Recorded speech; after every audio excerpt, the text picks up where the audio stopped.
Hello everyone, today we will talk about how to fix or how to solve the problem of resolution on the application of Discord. You will click on settings. In this page you can click on apps, default apps, app settings. On above you can search about Discord problem and you will enter. Then you can click on first stop and you can click OK.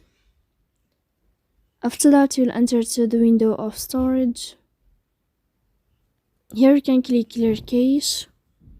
Don't click clear data because that can cause you errors that can delete your account. In the end you can turn off your phone and you can turn on your phone again. So please don't forget to support us by like and subscribe.